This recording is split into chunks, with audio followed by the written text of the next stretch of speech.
This month, the Great Plains Black History Museum is making a big move from the Crossroads Mall back to North Omaha. Founded in the 70s, it has a history all its own. Omaha World-Herald visual journalist Chris Makian looks at the impact it's had over the years and the challenges it's faced. My name's Eric Ewing. I'm the executive director for the Great Plains Black History Museum. Well, it was founded originally back in 1975 by Mrs. Bertha Calloway. Its original location is basically about 3 blocks from where we are now. My mother worked, her first job was with the Omaha Star newspaper, the historically black newspaper here in Omaha. And as part of her job at the Omaha Star as secretary, she would publish articles that related to black history. And that was the beginning of her extreme interest in African-American, African, and black history. I say all three because it covered everything. Well, we were temporarily located out at the Crossroads Mall. We were out there almost 3 years. By moving back here into the North Omaha community allows us to display and bring the history of African Americans to more or less the demographics of North Omaha and allows individuals easier access to what we have. Currently what we have on display now is the March on Washington, which occurred back in 1963, August 28th of 1963. So they see some history on some events like that. It's a larger facility, so it allows us to display more.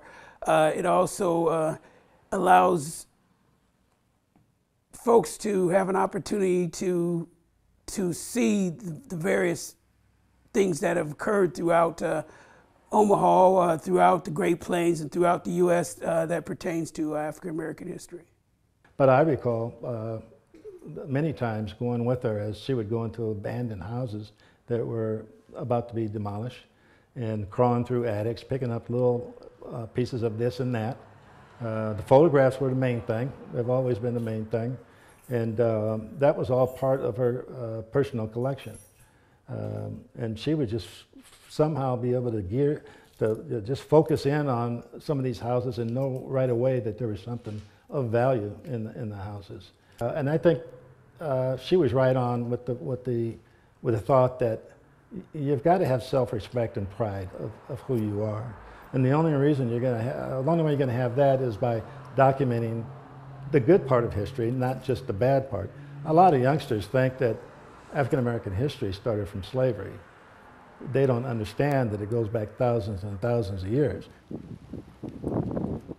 Organizers say the move allows the museum to expand its offerings and hours.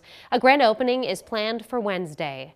The Durham Museum is celebrating Boys Town's 100-year anniversary. The Let's Go to Town for Boys Town exhibit gets underway this weekend.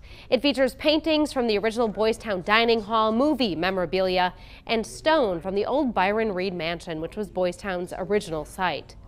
It will be on display until January 21st at the Durham Museum. For many, the Dundee Theater brings back fond memories, the smell of popcorn, the hustle and bustle of movie crowds, the cheers as fans take in their cult movie favorites at special showings. But for the past 4 years, the once vibrant building has sat silent, boarded up and empty. What could have been a sad ending is now turning into a new beginning.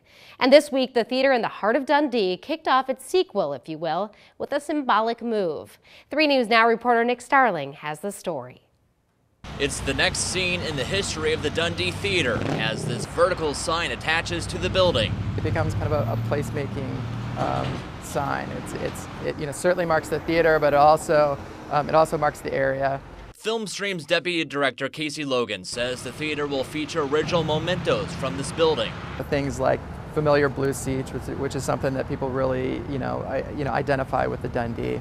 And there's some nice things in the original lobby that we've been able to restore. To a few new things you can expect. Instead of one theater, there will be a 300-seat theater and a 25-seat micro theater. Kitchen Table will open its second location here, and in the back, a lounge where people can relax. There's a patio where people can kind of gather either before or after films, or if they're just kind of passing by. In the lobby, there's this like, you know, kind of community space where people can do the same. This is an area happy to see this back from the dead story. Now, we're all getting kind of jittery about how fun it's going to be when it opens. Ann McKnight owns the Merle Norman next to the theater and couldn't be more excited for the new neighbors. We'll probably pop a bottle of champagne and just celebrate with everybody else. Saying with the increase in foot traffic, she'll even clean things up a bit. Now that we see it's starting to finish up, we're going to spruce up our windows and we're going to do some marketing and we're just going to stick together and see it through. An iconic building now revived for all on a very busy Dodge Street to see.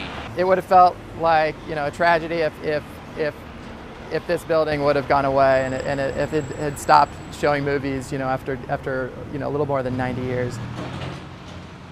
It is such a great space. Filmstream says they anticipate opening before the end of this year, hopefully in time for Alexander Payne's downsizing. They say next week they will have an opening date for the Dundee Theater. A home in Adams, Nebraska really has people talking. That's because it's not made from your typical building materials.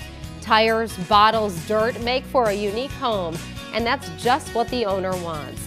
We'll take you inside the Earth Ship when Omaha Sunday Morning continues.